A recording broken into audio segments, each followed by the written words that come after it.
Well, this is the sixth Actioning Summit. My name is Andres Jaque. I'm the Dean of GSAPP. The summits are opportunities that we're organizing to explore, to claim how discourse, design, activism are inseparable. These are summits that are addressing questions that are unavoidable in this moment, things that actually we claim that are something that we really need to address, and not from a position of virtue or virtuosity, basically, or kind of moral superiority, but actually the contrary. This is a building that represents actually how disabilities have been excluded through architecture, and that's what we're interrogating. The summits are actually also collective ways of moving forward, and that's why also they're set like this. And also it's an opportunity for a collaboration, and in this case, this is an event that is co-curated with Nacho González Galán and part of a series of events that are organized. With no further delay, I'm going to pass the word to Barjan Polman.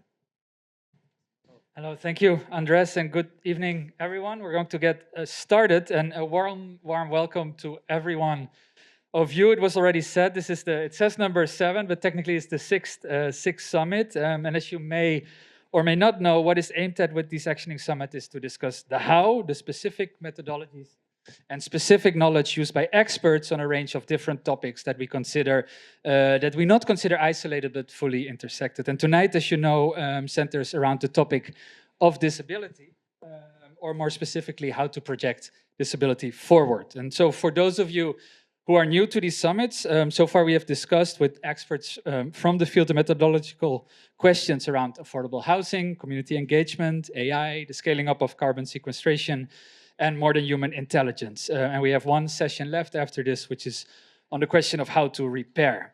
So we have an incredible group of speakers here this evening. Edmund Asiedu from the Department of Transportation, Aimi Hamraie joining us from Vanderbilt University, David Gissen from Yale, and of course from across the street at Barnard, Ignacio Galán, who curated, it was already said, who curated this session together with us. And so we also have two amazing respondents for this evening, Virginia Black of F Architects, who also teaches here, and Mario Gooden of GSAPP, of course, and of Mario Gooden Studio. So my name is Bartjan Polman, Director of Exhibitions and Public Programming here at the school. Just a few words about how the evening will unfold. So we will first hear from the speakers, starting with Ignacio, who will introduce the speakers in detail and frame the session in more detail as well. And we will then hear from Edmund, followed by David, and then Amy afterwards. So each will speak for about 15 minutes on their incredibly important work. And after these presentations, we will hear targeted questions from our respondents, starting with Virginia, and then Mario, and then I will open it up to the audience. So Ignacio will, as I said, introduce the speakers in detail, which leaves me to introduce Ignacio, who is an architect, historian, and assistant professor at Barnard. He's the author of the forthcoming Furnishing Fascism book and co-editor of the books After Belonging and Radical Pedagogies. He also has co-authored the exhibition projects Your Restroom is a Battleground and the Restroom Pavilion, both for the Venice Biennial, and Aging Against the Machine at the Center for Architecture. And his collaborative architecture projects are in the permanent collection of the Pompidou Center, and he is currently working with David Serlin as the co-editor of the Journal of Design History dedicated to designing disability futures, and is the co-curator with Jordan Whitewood-Neal of the inaugural exhibition of the Museum of Disability History. So with that, the summit is officially open, and Ignacio, please. Okay, well, hopefully you can bring up any other issues that you have. I know it's a little bit of a packed room, but if you don't see the ASL interpreters or the cards, please let us know now so that you can find a relocation. All good? More or less? Okay, good. Well, thank you to Dean Andres Jaque and to Bartjan Polman for the introductions and for including this event in this timely lecture series. They face us with a difficult task, all the more important in these tumultuous times, both globally and here in the university. The task of articulating the forms of inquiry we cultivate in the university with specific forms of action. For those who don't know me, my name is Ignacio Galán, as Berjan introduced, and for the purpose of accessibility, I'll describe myself as a middle-aged white man of medium height. I have brown wavy hair and brown eyes, and I'm wearing a black shirt with a flowery pattern. I'm thrilled to be here with all of you in this event, and I hope we will have enough time for a robust discussion after the presentations. And I'll try to be brief, but I've prepared a 10-minute introduction to frame the event before I introduce the panelists. So our goal today is to address the present and future of disability, and I'm gonna need this, perfect. And yet it's important to start discussing the history of the spaces we occupy and the communities within which we gather, since they are indeed shaped by specific entanglements of disability and architecture. In fact, we gather today in what are the ancestral and unceded lands of the Lenni Lenape, and it has been with planned territorial configurations as well as design and architecture projects like these, that the project of settler colonialism has proceeded towards the confinement and disablement of indigenous lives. Even more, the related histories of migration and nationalism that run in parallel to the settler colonial project are also significantly connected to the development of ableism and eugenics that shape what we know today as the United States. And this has also been through the mediation of design artifacts like this puzzle, associating expertise in form recognition with the ability of immigrants to enter into the United States.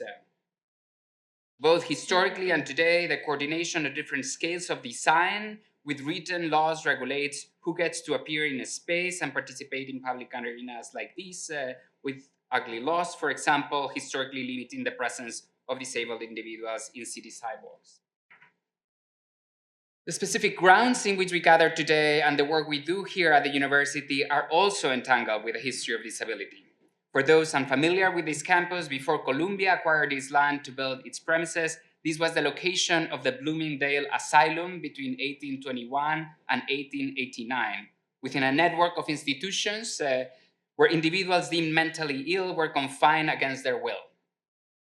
But it is important to highlight that these individuals secluded in these kinds of institutions did not remain silenced and indeed resisted their confinement through different forms of activism, including writing, a task we continue to cultivate here. Their activism is in fact included, amongst others, a fight to challenge prevailing postal laws in order to gain the rights to write and send postcards like these that I've been dealing with in the collection of the museum. Their understanding was that access to the dissemination of their voice in writing would provide a way of challenging the authorities that had institutionalized them and with their disabling abuses. The entanglements between writing, political agent, and disabilities did not merely find their manifestation in the postcards sent from and to institutions like the one that preceded the university in these grounds, but specifically concerned the development of universities. As Michael Rembis has recently discussed, NYU professor of German literature, George J. Adler, wrote a pamphlet protesting his confinement into these very grounds at Bloomingdale.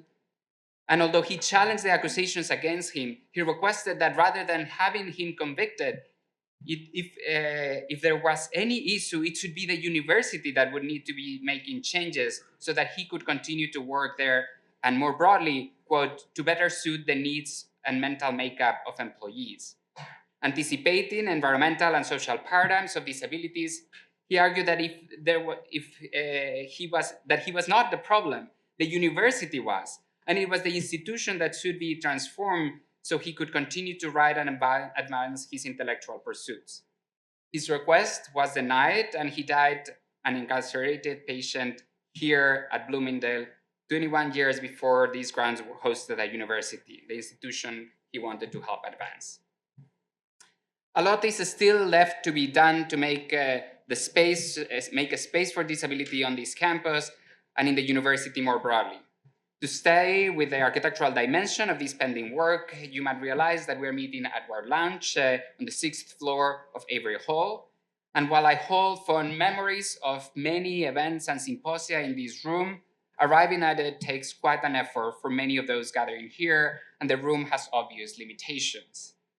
But we couldn't gather in the main auditorium of the school, even though the space is labeled accessible. While there is an intricate route that would allow one to reach the space in a wheelchair according to ADA standards, one could never reach the speaking platform in that case. And this is not just a limitation for speakers who use wheelchairs, but also communicates to our disabled students that this is a position they will never get to reach. There have been significant efforts to challenge these exclusions, as they are particularly concerned with the teaching of design and architecture. Raymond Lifcheth, an architecture faculty at Berkeley who started his own teaching career in this very school, welcomed disabled individuals into his classroom, both as design critics and as students. He enacted the necessary transformations of both pedagogy and the classroom to make a space for their contributions.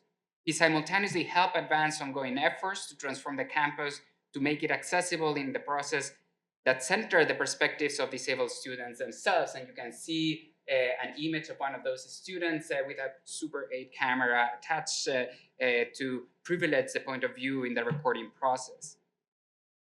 The presence of disabled students on campus is something that they themselves had fought for, coming together in the previous years around organizations like the Physically Disabled Students Program, which they themselves run. Other sites of activism and organization, including the Disabled Women's Coalition and the Black Panthers, contributed to a thriving disability culture in the Bay Area at the time, even if not always coalition as a single movement. Many disabled individuals passing through Lifcheth's class contributed to challenging established design paradigms around large-scale models. And yet the most significant model constructed by Lifcheth was not any of the architectural structures built with cardboard to scale, but rather the design studio itself.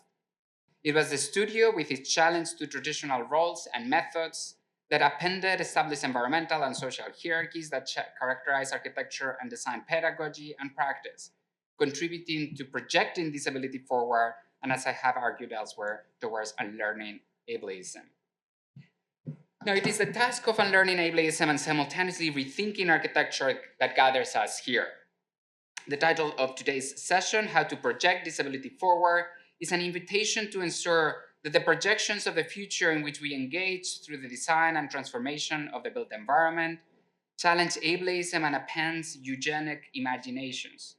This task builds on Rosemary Garland Thompson's call for the quote-unquote conservation of disability. She articulates this project along a broader critique of what, borrowing from Michael Sandel, she defines as, quote, the mandate of modernity to control the shape of the future by intentional human action, end quote. I want to argue that the modernist foundation of architectural practice, which others have critiqued in relation to its racist foundations, could be linked to eugenicist principles when regarding the pursuit of control embedded in its forms of projection. In inviting us to project disability forward, my goal is that we make our task to unlink architectural projections from such a modernist foundation and commit them rather, that is, commit architectural projections to advancing and foreseeing disability futures. To do this requires that we challenge, as Alison Kaffer invites us to do, this presumption of agreement that we all desire the same futures. Kaffer compels us to engage in that challenge and, quote, imagine futures otherwise, arguing for a crypt politics of access and engagement based on the work of disability activists and theorists. Centering the voice of disabled individuals is fundamental. In the past, disability rights activists requested that they would be present in conversations that concern their future, including those that involve the transformation of the built environment, famously stating, nothing about us without us. But new voices in pursuit of disability justice are claiming that no radical transformation at all, including the one necessary to rethink architectural planning and the built environment more broadly, can unfold without the presence of disabled individuals, proposing instead no revolution without us. And I'm thrilled to be surrounded by a stellar group of disability activists and theorists to take on that dual task.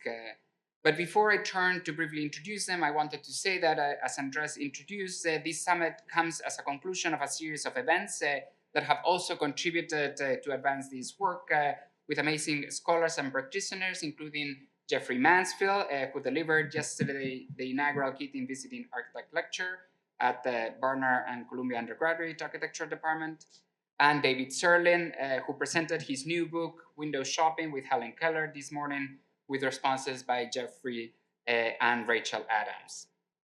Our three speakers for tonight are extremely accomplished, and I want to invite all of you to check their bios online, since I will not be able to do them justice, but let me try. Edmund Asiedu orients his work to raise awareness of the needs of persons with disabilities in educational institutions, workplaces, and cities. Born and raised in Ghana, he relocated to the United States in 2010, and before joining the New York City Department of Transportation as Accessibility Policy Advisor, where he now works, he held positions at different institutions, including here at Columbia University, both in the School of Public Health and in the Medical Center. Edmund's commitments and contributions to disability advocacy and design are wide-ranging, and he currently serves as co-chair of the Advisory Council of the National Disability Mentoring Coalition in the US. David Gissen, who will be speaking second, is an architect, curator, and historian whose research examines physiological and environmental concepts embedded within modern and late modern architecture and design, and the manner in which works of architecture shape experiences of health, stability, capacity, and normalcy. He's the author of 4 books, including The Architecture of Disability, Buildings, Cities, and Landscapes Beyond Access. Among his broad contributions to disability history and design culture is the Project Block Party, developed along a multidisciplinary team to advance principles of disability communalism, and he's currently professor of architecture and director of the architecture PhD program at Yale University. And Amy, who will be speaking third, is a disabled designer and design researcher whose work focuses on disability culture, technoscience, and critical access. They are the author of Building Access, Universal Design, and the Politics of Disability, and numerous articles and edited volumes. They are associate professor at Vanderbilt University and director of the Critical Design Lab. And they also host the Contra podcast on disability and design, are a member of the US Access Board, and the 2022 United States Artist Fellow. Their contributions to the intersection of disability, organizing, social practice, and design culture are also far-ranging and include the Labs for Liberation, which will take place this summer. So without further ado, please join me in welcoming Edmund, David, and Amy.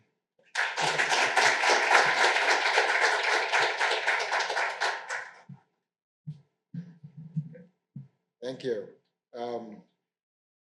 So it's an honor to be here tonight, not just as a speaker, but also as an advocate. I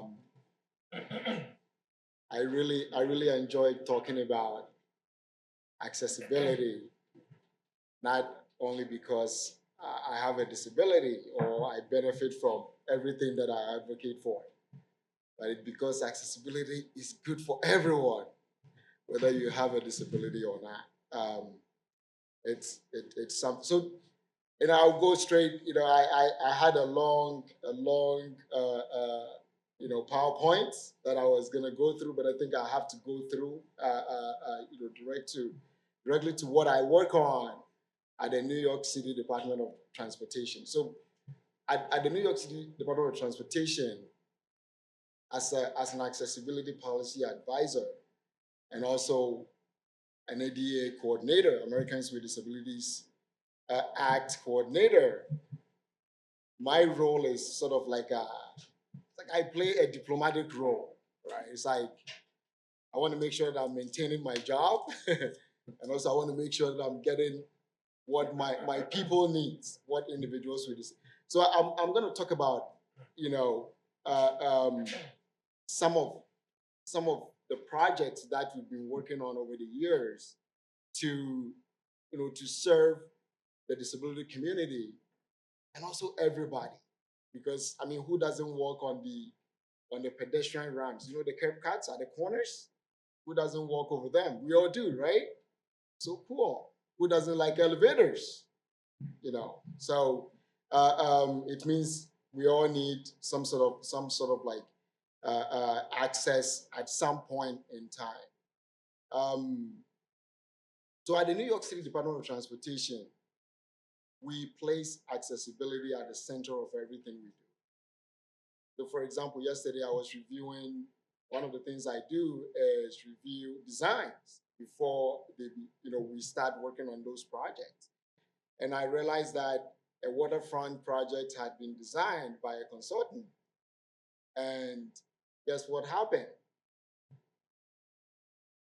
About 150 feet to stairs somewhere in the design, like you can wheel there, but between that point and the front of the water where you can actually enjoy the water,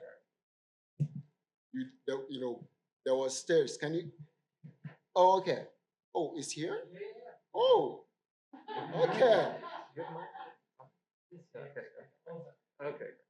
Okay. Oh, sorry. So I was speaking from here. Sorry. Okay, so I don't want to talk about all this. So many people have disabilities, right? Those that we can see, that number is not even accurate, because a lot of people who do not have physical disabilities, usually it takes time for them to disclose it. They don't really disclose it. So, and it is always good for us to design, buildings, public spaces in a way that everyone can enjoy it, not only those who can jump and run. We all know the principles. I want to talk about what we work on.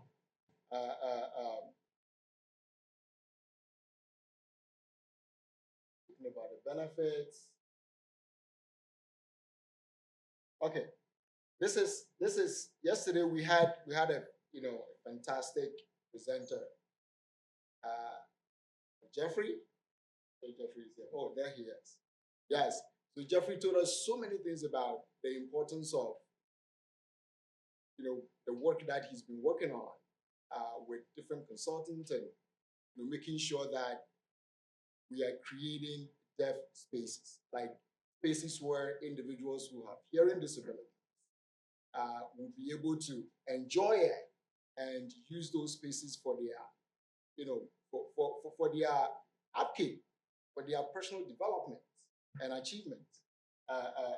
And spoken a lot about, Laureate University. This is also a very, a good example, the Ed Roberts campus. We call it the building with a mission. It's a building that was built in a way that anybody who has a disability and those who do not have anyway, enter it and enjoy the building to the max. Not that you get to a place and you will not be able to get on the stairs or get on the next floor. So this is, but this particular photo that you can see here came from the Galán University, where, again, Jeffrey mentioned this, where colors, lights are used to create an environment that is welcoming for people who are there. So this is yesterday. If you join Jeffrey's session, you will know more about it. But this is what New York City DOT, this is what we've been doing. We enjoy speaking with advocates. We are always in touch with the community. When you send us complaint, my office in particular, we make sure that you get response. It may not come the next day, but you give us a couple of, I'll say like about 2 months, depending on your request. We will definitely satisfy that. You will go there and you will not see the issue. Be it a corner that need to be retrofitted, or whatever that needs to be done there, so that if you're a wheelchair user, use cane, so that you'll be able to. But also people who push strollers can also benefit from that. Okay, so one of the things that we work on, accessible pedestrian signals. Have you all seen this before? Very good. If you don't have vision disability, when you see it, please don't push it. Don't push the button. I've seen so many people, they push it thinking that the time will change faster for them to cross the street. No, that is not the purpose of this. In fact, if I'm only talking about this today and nothing else, I'll be very happy. Because the more you push it, it weakens the device. You know, the device is made in such a way that, you know, for example, the volume on it has this ambience, you know, like depending on the noise in the surrounding area, the sound goes up and comes down. Sometimes if you push it too much, it may fail and then we have to come and fix it. But somebody really needs it. It's for people who have vision disability. One of the things that we work on, I spoke about it, the pedestrian ramps. This is very important for every individual in New York City. Whether you are a delivery person, you push delivery items, you need to access these corners as well. And then we have an e-scooter pilot program. I mean, it's now a complete program that we have expanded. Sorry about the slide. I had to do these fixes right before the event. But I wanted to spend, you know, like a couple of minutes to talk about this. This is a program that when we were starting, we thought that, oh, e-scooters. We all know e-scooters, right? The e-scooters that you see out there, people are always standing on it and moving. So we thought we could make it a little more inclusive of individuals with disabilities. So we asked the companies, you know, you can buy it from the shelves, you know, devices that can help individuals with disabilities also enjoy the program. We would appreciate it. So the companies first introduced these devices. You know, this is sort of like a motorized wheelchair. This one you see at supermarket very often. And this is the coolest one. I love this one. This one, people who use manual wheelchairs, you can just connect it to your wheelchair and it becomes an electric device. You can wheel around smoothly. But then we also ask ourselves, if you talk about, you know, disability, people who have disability, is it only people who sit in wheelchairs? No. People who are blind are there. Different kinds of disabilities out there. So we decided to run a competition amongst the 3 companies that were involved in the program, so that they can work with disability advocates, individuals with disabilities, and come up with a design that even if you're blind, you can just walk in one day and walk in, use your voice, talk to it with the help of AI, and then it will take you from one destination to the other. I couldn't bring a photo of a cool device that was developed because of copyright.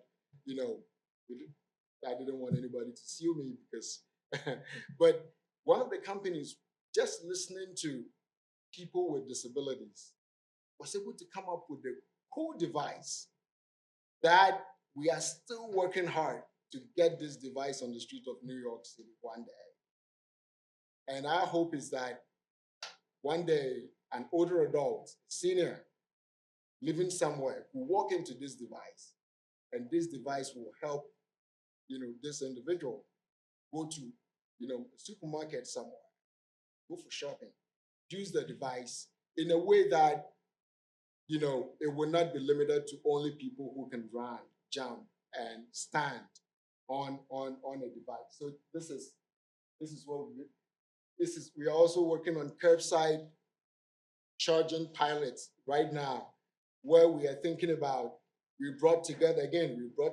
individuals with disability, drivers who use wheelchairs and all that, and asked them how they would like to see this, you know, on the sidewalk one day. And they were able to tell us so many things, weights, you know, of the charger itself, the port, and everything. And we took that into account. And we're coming to start a pilot in Midtown where all the ideas. We've got the consultants are already designing the chargers and all that, and we're gonna bring it out for people to use. Another thing, do we all know the outdoor dining, the open restaurants? Good. So we asked them to remove all the structures because of snow removal and all that, street cleaning. They are coming back, but they are coming back in a totally different way altogether. So again, we work with individuals with disabilities, asking them what are the challenges that they face when they go to these open restaurants on the street, the sheds on the street and all that. Listen to them.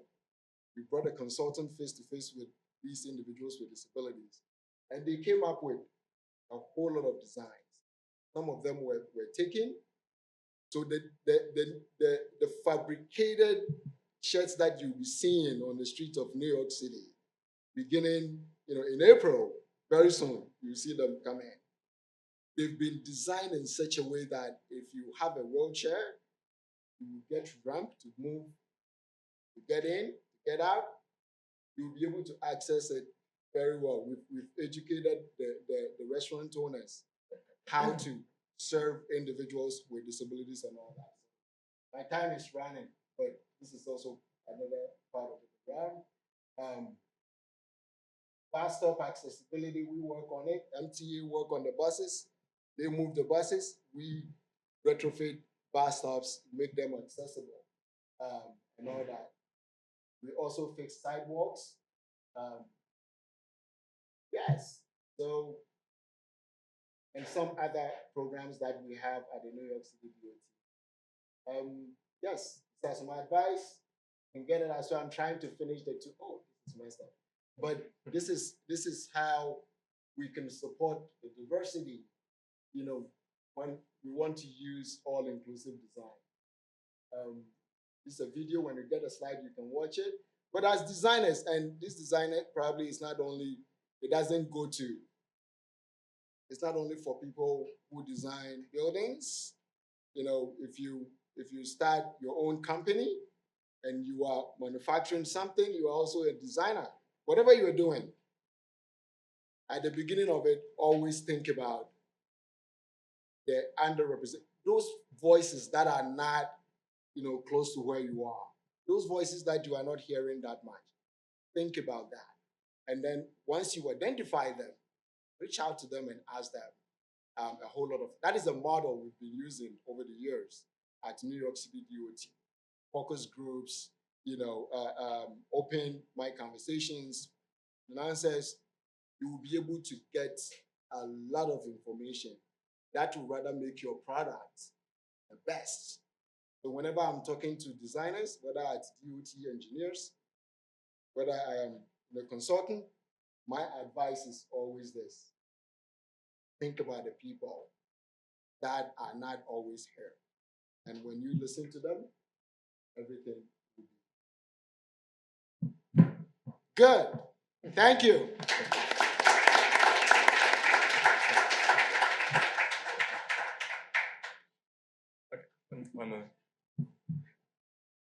Is this microphone working? Yeah, okay.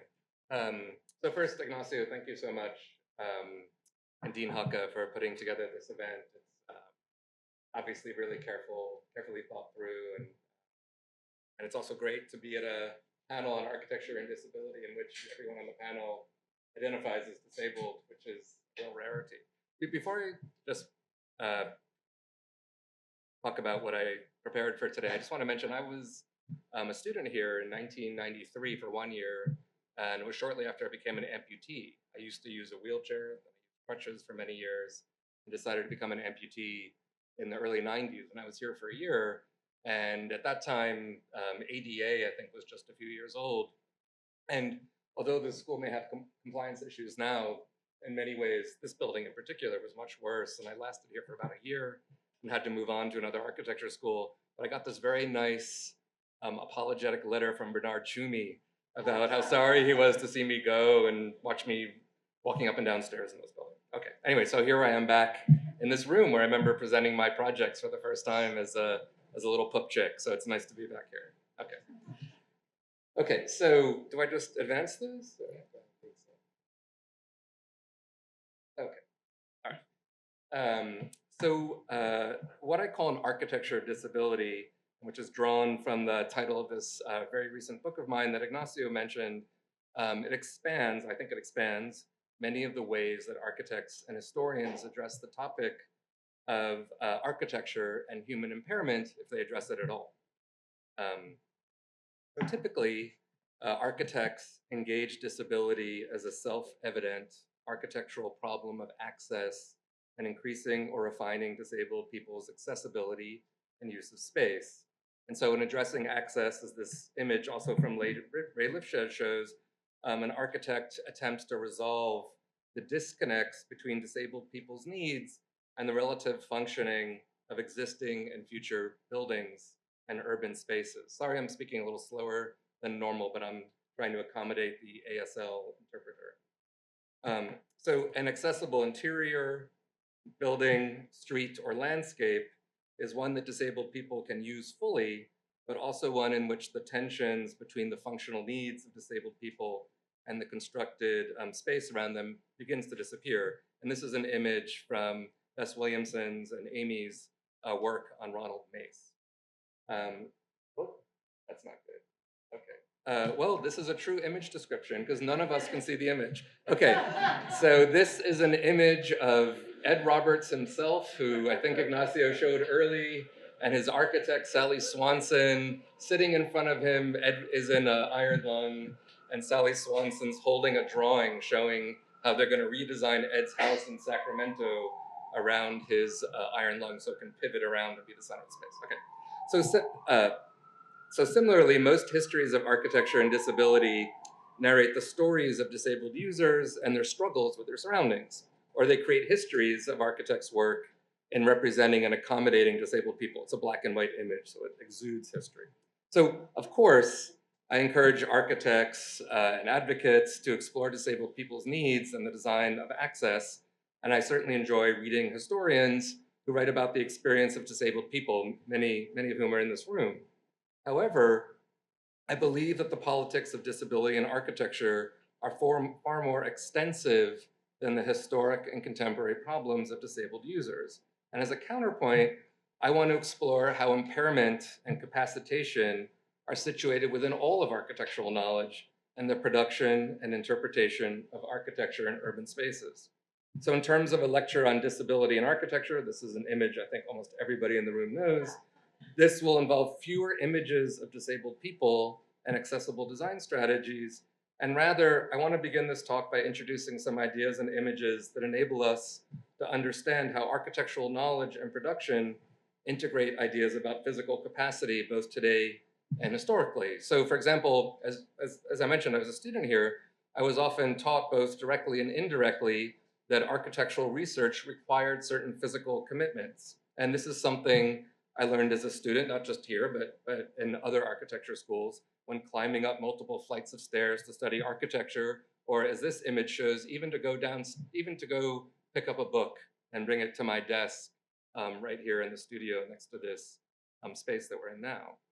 So the physical commitment that I'm describing was also telegraphed in writings on architectural history and theory, the imagery of architectural history lectures, the self-fashioning of architects and architectural historians, or even design exercises and practices that view physical virtuosity as a prerequisite to enjoy our discipline.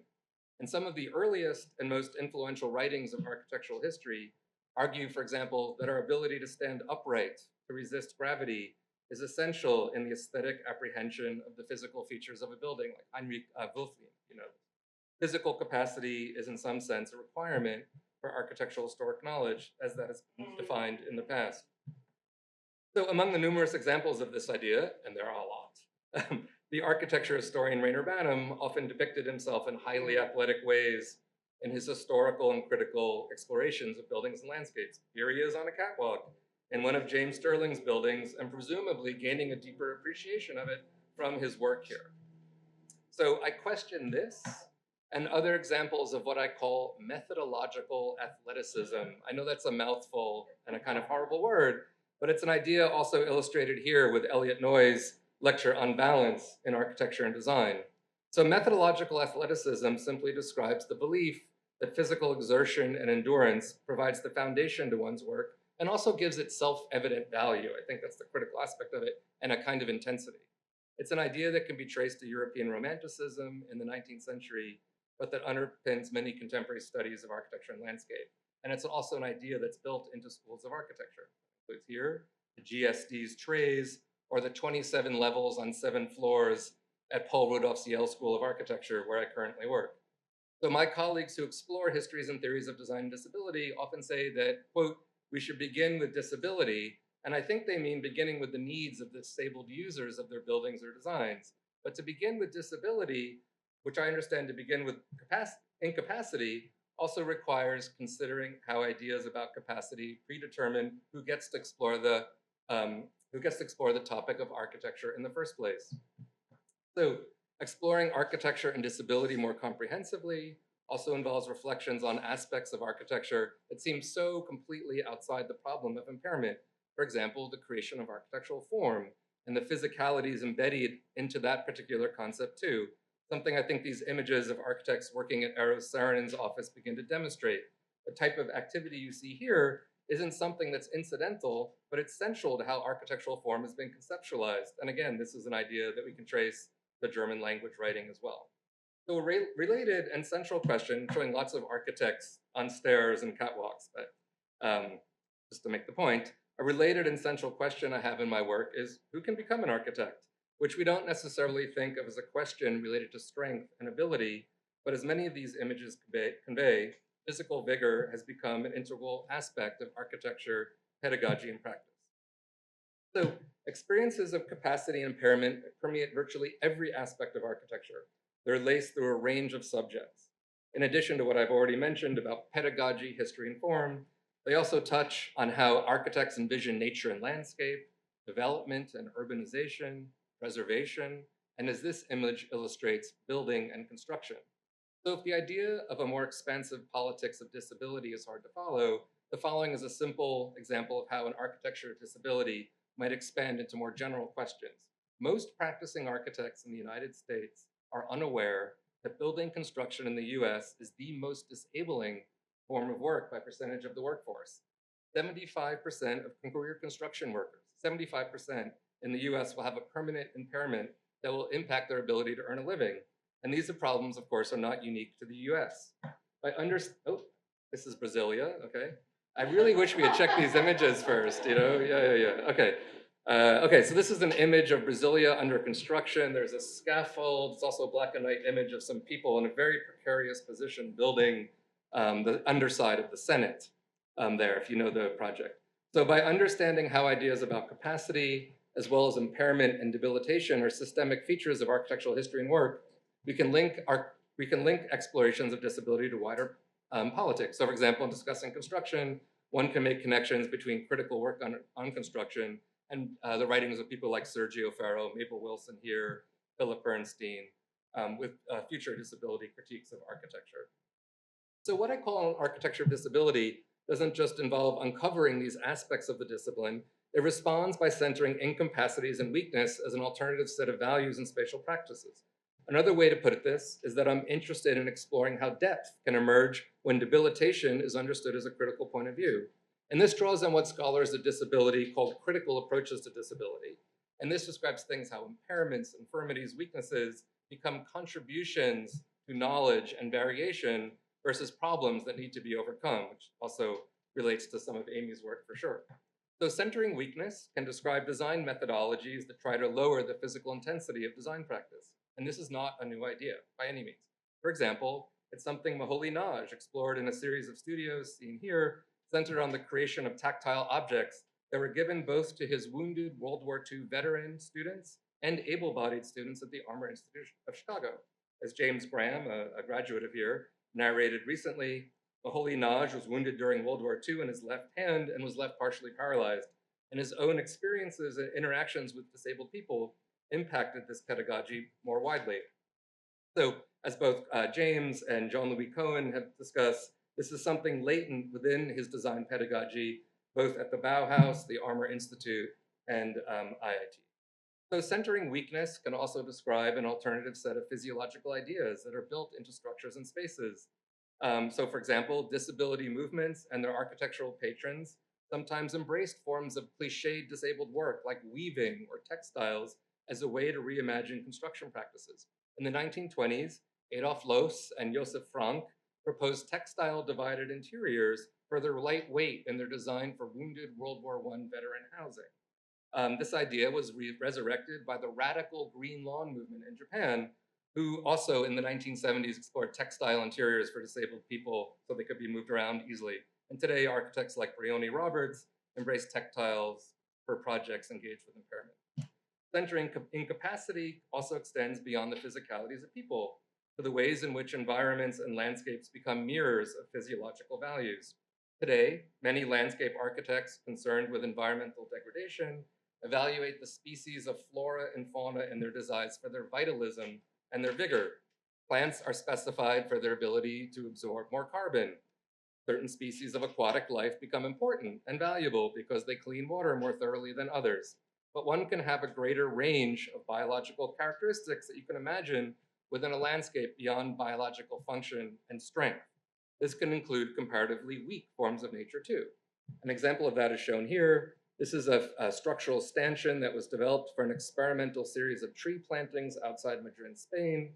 And this was a staging area for a landscape that I think some of you know that was eventually built in the city. The architects and landscape architects behind this project were interested in cultivating trees that were deemed unsuitable for urban forestry due to their disfigured trunks. They couldn't stand on their own. So that, now what's happening? Not advancing. Oh, okay, there we go. Okay. So the designers designed these crutch-like elements to hold them up. And this study informed the design of an alley of trees actually in what's now the Madrid Rio Park. And the realized park has stanchions that aren't quite as fantastic as these. They lack the aesthetics of crutches, but that are still red and physically prominent supports. This is a very small aspect of what I think of as a more physiological open idea of landscape. I'm almost done. This example preserves weakness as a biologically appreciable value. So equally provocative are the ways we might resurrect environmental qualities once associated with debilitation and disablement in cities. For the past 125 years, it has been common wisdom that increasing sun exposures in urban spaces improves public health. But climate change and urban heat gain have forced urban planners and architects to question that idea. An ongoing interest of mine involves ways to recover daytime darkness and a certain gloominess in cities. I and many other people here, I'm sure, with mobility impairments, find such environments more capacitating than debilitating. Walking around or wheeling around in the sun on a hot day is not fun. I worked on a project with a university in Vienna. It's somewhat illustrated with this image here, supported by the city of Vienna, to explore ways to build darkness back into urban spaces, into that city. It was quite provocative. Okay. Again. Okay, this is an image of, it's actually in my book, of 4 people straining under the hot attic sun, climbing the Acropolis. It was photographed about 5 years ago, and the Acropolis in the background. They're really struggling. They're really not enjoying themselves to go see this architectural monument. Okay. Finally, centering incapacities also involves some reflections on the practice of research and writing itself. And this returns us to some of the first images of architectural history and criticism at the beginning of my talk. One of my PhD advisors often criticized, I think he was talking about me, what he called desk-driven work. And that is work that lacked a scholar's experience running around out there in the field, examining buildings and cities. This is at a very recent talk I gave. And I appreciate that and understand his criticism. And of course, I try to visit any building that I write about. However, what if we went in the opposite direction from desk to field and modeled ways that our research employed the least capacitated methodologies? How can going down from desk-driven work, I don't know, bed-ridden work, for example, that is, how can lying down, declension, stillness, offer another type of intimacy with the objects and concerns of our research interest? To that end, and at this weary and withering moment in our nation's history, let me conclude with this image of the art and architecture critic Emily Watlington, modeling approaches towards rest and intimacy as a way to explore an architectural artifact and the surrounding spaces. Thank you.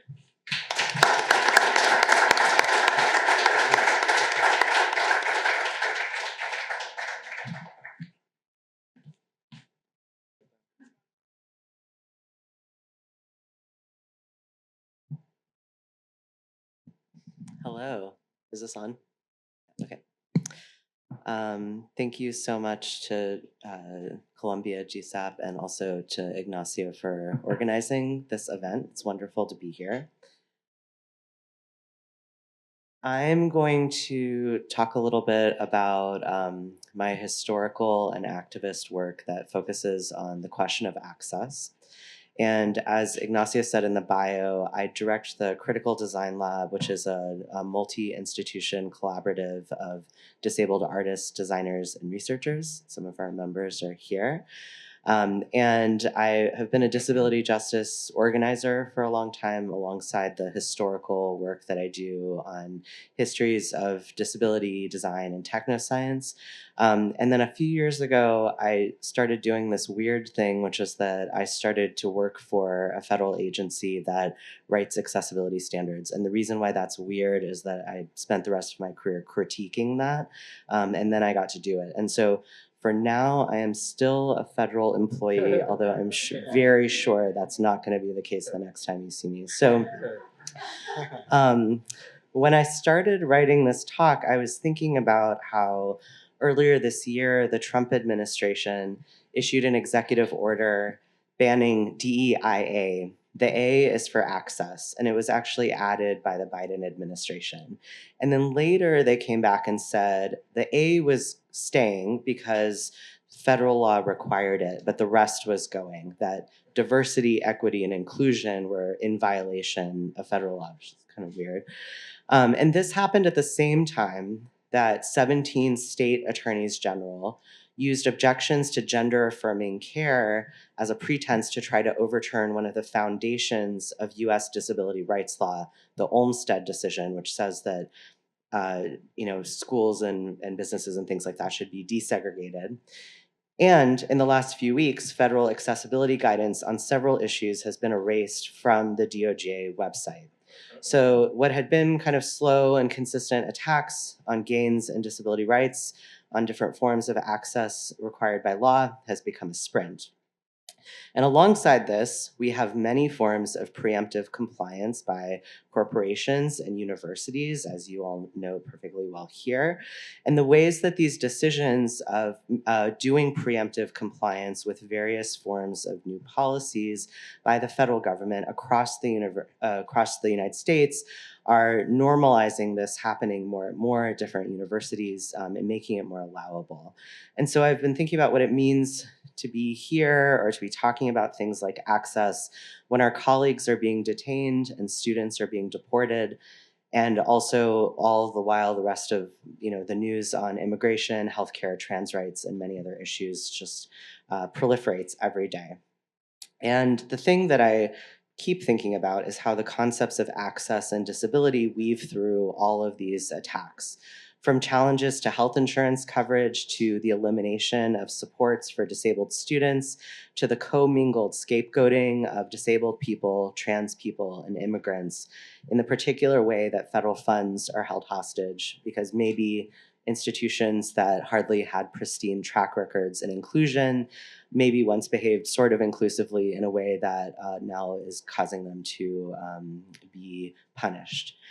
So the Indigenous feminist science and technology studies scholar M. Murphy wrote a book called Sick Building Syndrome and the Problem of Uncertainty, which chronicled how disabled women office workers organized to prove that buildings were making them sick, despite accusations of hysteria. And this book really kind of teaches us a lot about the concepts and the politics of legibility and illegibility, of how to prove that intangible harms that appear in the mundane present are made normal by built environments like skyscrapers and office buildings that claim to improve the world through efficiency, economy, and status, while harming the bodies of workers. And also of how those workers used the illegibility and legibility to form effective movements against sick building syndrome. More recently, Murphy has theorized the concept of alter life, life that is altered by environmental violence or political harm, but that nonetheless has the capacity to become something else. They write that alter life is not waiting for the apocalypse. Apocalypses of many kinds have already happened. Livable worlds keep getting snatched away. And so I've been thinking about this idea so much about livable worlds being snatched away and apocalypses kind of being endemic, and how disability scholarship and activism has warned us about this kind of over and over again. And Ignacio cited Alison Kafer, who wrote an amazing book about how we tend to not think about disability as part of the future and how to change that. And my friend Alice Wong, the disability activist, who's also founder of what she calls the Society of Disabled Oracles, has argued that if we want to understand what's going to happen to everyone in the future, we need to pay attention to what happens to disabled people now and to listen to what disabled people say as warnings about the future, because our warnings tend to be ignored and then they come true. And we saw that a lot during the COVID-19 pandemic. So now more than ever, it's important to listen to disabled people and to think about histories of eugenics, which is not just a thing in the past, but also very much part of the ongoing life of Black, Indigenous, queer, trans, and immigrant people and disabled people, in the ways that the state continues to abandon us and to deny forms of access. But marginalized people have also survived, not just by happenstance, but also through design. So for example, disabled people acting in community and through collaboration and interdependence shape new worlds. We know how to survive and thrive in terrible conditions, and we're here to build solidarities. So on this slide, I'm showing a three-dimensional virtual world called the Glitch Realm, which was created by the disabled artists Yo-Yo Lin and Kevin Gotkin in 2021. As a space for us to be together in virtual reality when the pandemic made it impossible to share air. So if you think about what you were doing in April of 2021, you were probably in lockdown. And so this is at the height of social isolation. And they invented a technology for us to be together on a dance floor with a disco ball with screens showing a performer and an ASL interpreter and many avatars gathered and interacting and being able to speak with each other. So this all kind of presents us with a question, which is a question that many philosophers have asked.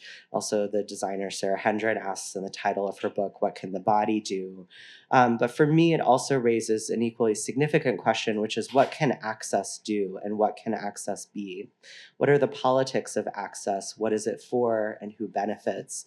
And how can diverging practices of access challenge not only the exclusion of disabled people from built environments, but also the emerging tide of authoritarianism? So access is not a neutral project. It's value-laden and non-innocent. It's a useful discourse for many different types of political projects. And it is often also a political volley. So for some, access is synonymous with inclusion, which is also a non-innocent project. Inclusion often tends to preserve the existing order and demands assimilation into it. And we see how slippery that is and how easily it gets taken away. The discourse of access as inclusion actually came before disability rights. It was first articulated by scientific managers and rehabilitation experts like Frank and Lillian Gilbreth, and conservative politicians who believed that rehabilitating disabled soldiers and workers would contribute to the economy and the future of the nation, that it would make America great. And together they reinforced the eugenic notion that a life without productive employment is unworth living, a drain on collective resources. So access was an imperative of nationalist goals. And they actually thought of disability as a disruption to the industrial system. The reason why they wanted to facilitate access was to make disabled people less disruptive, less of a wild card. In my book, Building Access, I argued that access is not just about inclusion, which is a political goal, but it's also an epistemology, a way of knowing, a way of building regimes of legibility and illegibility around disability. Access relies on what is known or presumed to be known about disabled body minds, and what is contested is often whose expertise is believed and incorporated into things like design standards for designing the built environment. And this is a phenomenon that I call access knowledge. On the left, I'm showing access experiments at a rehabilitation center at the University of Illinois, Urbana-Champaign, which led to wheelchair ramp standards that appear in our current building codes. And on the right is the cover of my book with the anthropometric drawings of wheelchair users that appear in the architectural graphic standards appended by data. So one of the things Access can do is to translate the very specific embodiments and experiences of a subset of disabled people in one time and place into standards for a wider population. So as a result of that, Access has in many realms become a standardized affordance through which scientific data about the functions of bodies, tools, and built spaces informs building standards and codes. And the existence of all of this is supported by disability rights laws, which treat access as a right to accommodation into the existing environment, not the creation of a new type of world. And the picture is kind of cut off, but there's a sort of like 75% of an accessibility checklist here on the slide. But there are a lot of other things that Access can do besides standards and codes, and it can still be Access. Access has been a tool of non-compliance and anti-assimilation. The disability scholar Kelly Fritsch writes that the etymology of the word access includes the meaning attack. Access as an attack on the existing order, a forced entry. I've also written about access as friction, the idea that access is not just about easy entry into but about the struggles it takes to get there. And this is similar to Angela Davis's idea that freedom is a constant struggle. So I think my notes are a little bit out of order, but this is an example of the types of activism that form around access. Ignacio talked before about Ray Lifshay, and David Serlin this morning talked about Ray Lifshay's book, Design for Independent Living. Some of the forms of access that disabled people have done has been very public and literally in public space or making demands on public space.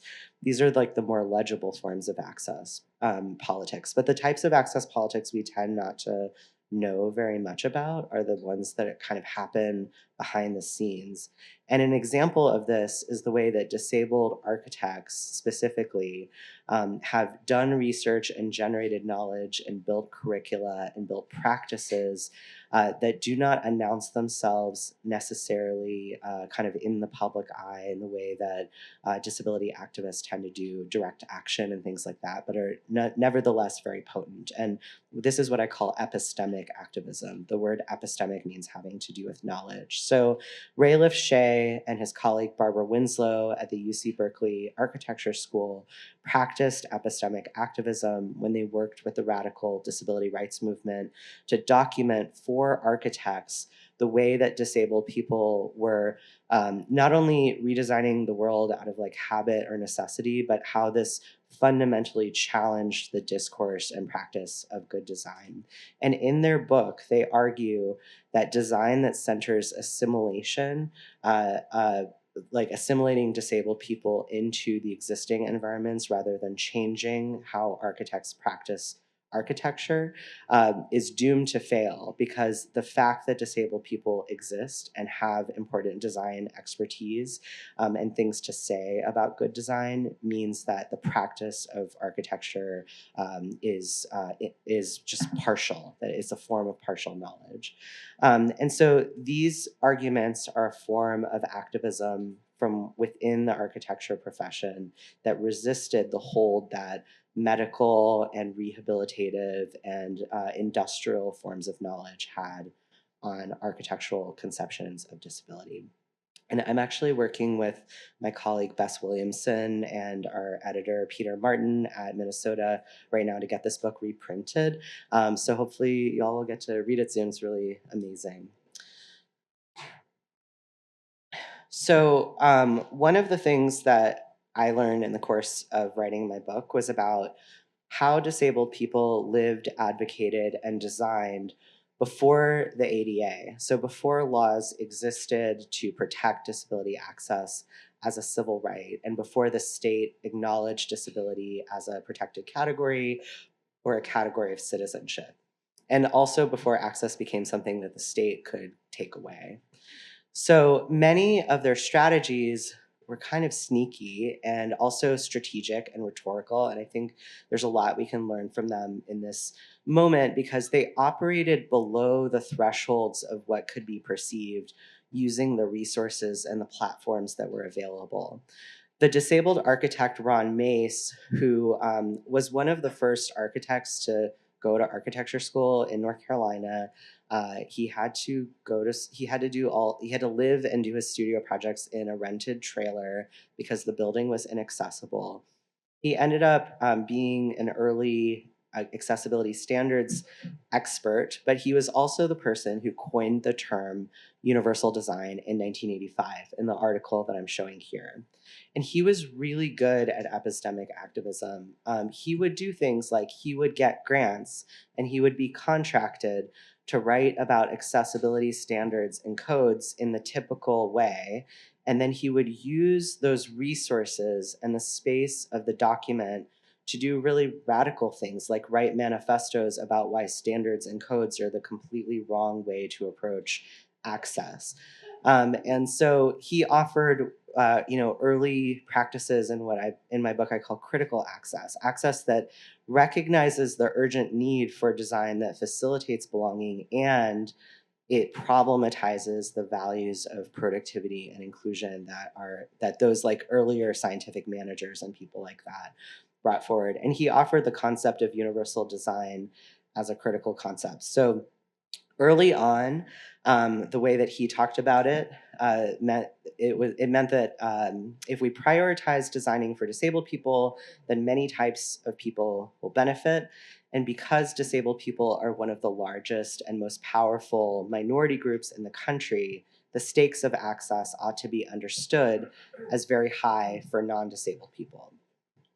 With subtlety, he did something rather provocative, which is that he presented access and disability as a credible threat to politicians, corporations, and others who refused to recognize the place of disabled people in society, a force to be reckoned with. So he was like threatening architects and politicians and saying, if you don't include disabled people, they're gonna come for you. And when the ADA was passed in 1990, though, the discourse of universal design was co-opted. People started referring to disabled people as consumers, and universal design became a corporate marketing strategy that was often presented as very apolitical, and sometimes not about disability at all. Disability neutral universal design often stigmatized disability and even claimed that focusing on disability was discriminatory, while those same designers would say that they were designing for everyone. So in the last, I think I see where my slides got out of order. So there are politics of access that are focused not on inclusion, but on anti-assimilation. And I mentioned before the idea of access as attack or critique or friction. This is a photo of ADAPT protesters, which is a disability direct action group in Denver, taking sledgehammers to the sidewalk and bashing up the sidewalk and pouring a curb ramp with bags of cement as part of their protest. And this is a sort of parallel disability design history to what was happening, behind closed doors, or what I'm calling epistemic activism. Okay, so in the last 15 years or so, disability movements and disabled designers and artists and organizers have given us new ways of thinking about access. So access can be both functional and aesthetic, with aesthetics guiding function. So the picture on the left here is of a ramp designed by the disability dance company Kinetic Light for their performance Descent. Access can be about protocols rather than standards. This is the work that we do in the critical design lab. So a standard is like a checklist of predictable things that you do. A protocol is a guide for how to take someone into the messy middle of producing access and be exposed to all of its frictions and learn to work with those frictions productively. Access can also be radical and collective and geared towards disability justice, and it can be an intersectional issue. And this can be manifest in different material forms. So the third picture I'm showing is of a disability arts exhibition that I co-curated called Crip Ritual that shows furniture, visual arts, fashion, and other works. And access can be a tool for world building, a pivot point around which to imagine new possibilities for being together in the midst of horror and catastrophe. And again, I'm showing that image of the glitch realm from my first slide. There are also emerging vocabularies of what we call critical access, or access that challenges assumptions about traditional forms of access. So these terms, which include things like access washing, access fatigue, and others, are terms that are offered by disabled designers, but also activists who are doing this work and encountering all of the ways that we don't yet have language for the frictions and difficulties around typical ways of practicing access. And one of the projects that we're doing in the Critical Design Lab, and Paul DeFazio, who's here, is the lead on that project, is a book called The Critical Access Primer, where we're kind of gathering up all of these terms from throughout disability culture and presenting them in a plain language format for architects. And the last thing is access can be an experiment. It's not just about standards, it's about ongoing experiments and commitments. So if we think about like, what did disabled people do before the state gave us access or institutions recognized our belonging? Disabled people were doing all kinds of interesting things. And that's not to say that we shouldn't have rights also, but the images that I'm showing here on the screen are from a Critical Design Lab project called the Remote Access Archive, where we documented ways that, and many of these are non-architectural, ways that disabled people and communities created access, often at a distance, before and during the COVID-19 pandemic, including before there was a lot of architectural access. And these really show a lot of ingenuity and resourcefulness. So they include things like deaf people using TDD, which is telecommunications device for the deaf, to distribute HIV/AIDS information when the federal government refused to give deaf people any information about HIV/AIDS in the 80s. It also includes things like Braille telegraphs, or people playing chess by mail because they were so socially isolated, or Alice Wong visiting the White House as a robot, or a hybrid strike by UCLA students demanding remote teaching accommodations. So I include these here to remind us of disabled resourcefulness and creativity, which is part of the alter life of disability. It's often illegible, it's unnoticed by the broader society, and that actually can make it very strategic and harder to shut down. And I think about those protesters who smashed the sidewalk and made those cracks on the sidewalk that also left traces of resistance. And I think about those who survived and those who did not, because access to access is often very uneven.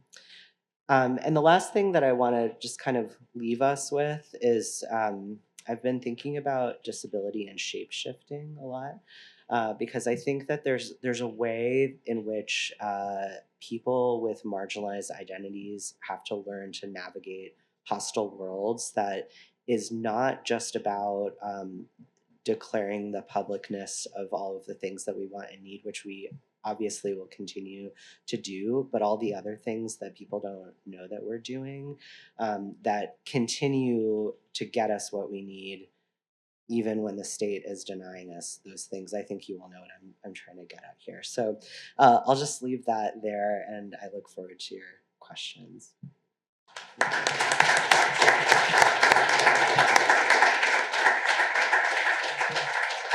Thank you to all the speakers. I would like to invite Virginia to ask the first question. Okay, well, so maybe without skipping a beat, I mean, thank you so much for the presentations. I think in some ways, your presentation, Amy, addressed some of my main questions. But one thing I was thinking about during the presentation was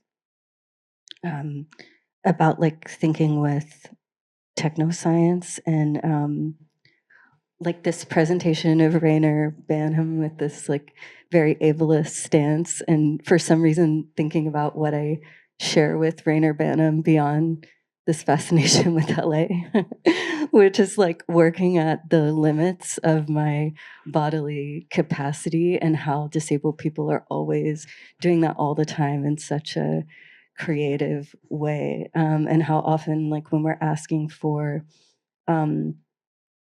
support or like solidarity from others, it's not something they necessarily benefit from. And I think that this event is such a great example where we're, able to mask, but maybe asking people who wouldn't normally do that to do it. So I was really excited to come to this event in a moment where the mask has been banned. And I just was thinking,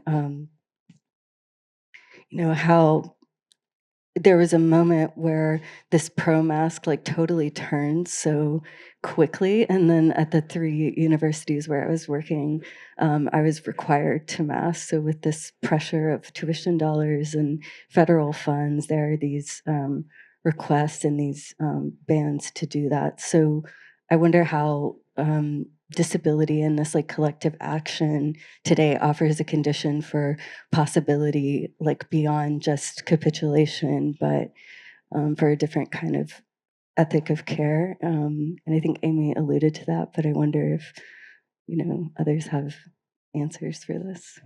Thanks. I'll go first. This is Edmund Asiedu. I would recommend this book. So this book is it's an excerpt from a conference that was held last year, 2 years ago, by the National Academies of Sciences. It's called Disrupting Ableism and Advancing STEM. It's a lot. I mean, it looks really small, but a lot. I co-presented and I also co-wrote a paper for this particular. But what this book talks about, I'm always carrying it. I've read it probably. I just started my 8th time.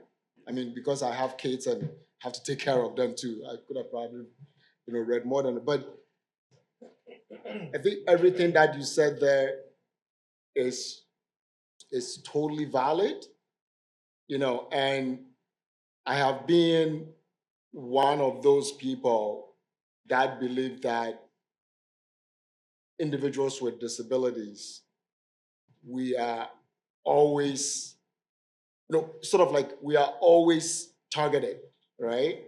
We are always targeted, whether at the workplace, even in schools. In some schools, it's hard to get access, to get, I mean, everything that we are saying here is in the developed countries, developed world. But if you go to countries that are not developed, it's worse. Where I'm coming from, Ghana, everything you have to advocate for. But what I would say is that I recommend this book. Read it. You get the PDF is free. If you go to NASM website, this book is free. You can download the PDF, but it talks about so many, even disability mentoring, which is also part of like my background.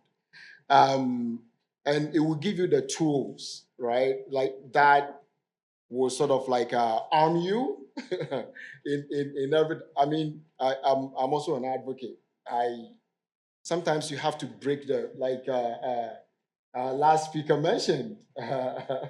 Sometimes you have to break the rules, and the rules are meant to be broken, especially those that stand in the way of us getting what we want. You can break them and get what you are looking for. So I mean, don't give up. Just find a way of building some form of like allyship. Get allies. That's why I'm so happy to see people here. I don't know, maybe some people have invisible disabilities, but I'm happy to see that more people are here, at least from this community, who are interested in issues that impact our lives. And I'm with you. Let's have a conversation later Thank you. on this. Thank you, Edmund. Yeah. David, do you want to take the question as well? Amy- Oh, sorry. Yeah. Maybe, yeah. No, please. I'd like more to the core of your. Go ahead. I mean, I guess like one thing I'll say is that solidarity, just following up on what Edmund said, solidarity is the most important thing we have. And disability movements and access, like one of the things that they grew out of was the student free speech movement at Berkeley. And I think in this moment too, there are so many opportunities to explore that because of the ways that. Oh, I'm so sorry. Yeah, is that better? Okay, thank you. Yeah, I was just saying that I think solidarity is one of the most important things that we have, and the radical disability rights movement grew out of the student free speech movement at Berkeley, and I think that like they give us a lot of blueprints for what it would look like for other movements to incorporate and center disability. And masking is a really interesting issue because when Columbia made those decisions to ban masking, I actually wrote into the organizers of this event and asked, are we still going to be masking at the event? And they said yes, because it's a medical issue. And literally everyone is affected by COVID. So I don't know why people would not be medically masking if that's what they need to do. And it's also a way of being in solidarity. So I think, if I will just leave it there. That's all. Thank you. Thank you, Amy. Yeah. I only have one thing to say. When we were beginning to isolate during COVID, for example, I don't know how the other panelists feel about this, but that seemed like a completely familiar space for me to be completely isolated and to somehow figure out ways to be able to connect and reach out with other people. It seems so endemic to spending almost my whole life as a disabled person. I find this moment much more disorienting, and so I'm really I'm sure I share many feelings with people in this room of anger and disorientation. I'm really thinking about what the proper action is right now. And it's like an architecture professor, right? But just to say that there's something about the pandemic in particular that I found actually very centering and not disorienting. And I think my thoughts now are how can I preserve something about that moment? So asking people to mask in this room is a small example of that, but I can think of many other things that, to use Amy's terms, created moments of solidarity between disabled people that were very unexpected. Yeah. Thank you, David. Mario, maybe I can ask you to pose the next question. Okay. Thank you, Bart. And thank you, Amy and David and Edmund and Ignacio for curating this event. This is a little bit of a lengthy question, but I'll try to get through it. In 2020, Resma Manakan, a psychotherapist specializing in the effects of trauma on the human body and the relationships between trauma, white body supremacy, and racism in America, in a conversation with Krista Trippett, told a story about being invited as a DEI consultant to facilitate a meeting with a group of people in which he asked, how many of you in here believe in diversity? Raise your hands. And then he said, keep your hands up. Then he asked, diverse from what? Meaning that diversity has an antecedent that is whiteness. And I suppose we could say the same about disability, that it has an antecedent that is ability. But if starting with disability is not enough, as David was saying, perhaps we can also say that disability's antecedent is also the discipline of architecture, which most of us know its foundation is rooted in the Vitruvian ideal subject, which is white, male, and European. So I'm wondering amongst all of you, what might it mean to eliminate the discipline of architecture itself, which Aimi identified as a form of partial knowledge, and as Edmund said, that you have to break something, you have to break things. Can I answer that? Yeah, go ahead. Go ahead, David. Yes, David, I knew you would. Yeah, okay. Thanks, Mario. It's a great question. Okay, so I just want to mention two things. One, again, from my time as a student here, the issue, I totally feel you. I understand the question. So many of our examples of how to disrupt or demolish the discipline of architecture from a radical architectural point of view so rely on images of capacitation and athleticism. I'm thinking of radical French architecture movements from the late 1960s, the Situationists, of course, who were completely anti-architecture. These were, to use contemporary languages, these were extraordinarily ableist and mentalist, cognitivist movements that demanded so much intensity from urban subjects to overcome the city as it is. Just the second thing I want to say, the project that I'm working on now, which is a collaborative project with the Japanese translator. David, sorry to interrupt you. I think the card is not stopped working. Maybe we can. Okay. Yeah. Okay. So a project that I'm working on now with the Japanese translator of my book, Tomo Kinoshita, is about a radical disability movement in Japan that I think very few English language people have heard of, called the Green Lawn.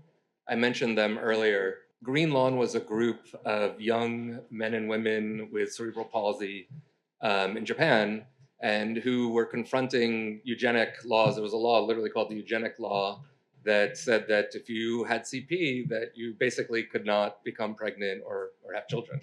And so they rejected life in cities because they didn't want to be observed, and went to a place called the Maharaba village outside of Tokyo and completely rejected their integration into the city. They eventually decided to come back to live in a variety of cities in Japan. And at that point, they said that they rejected the city as such. So they rejected things like circulation through cities. They rejected the idea of access that we were talking about. And they were so interesting, both in terms of their anti-architecture and their anti-design, that there's almost nothing on them, or none of their architectural writings have been published in English. So we're in the process of translating them, because I think they're so completely different than the movements that came out of places like Berkeley or others that were really trying to figure out how to integrate into existing spaces of cities. So this might be one of the few anti-architectural disability movements. So yeah. Thank you, David.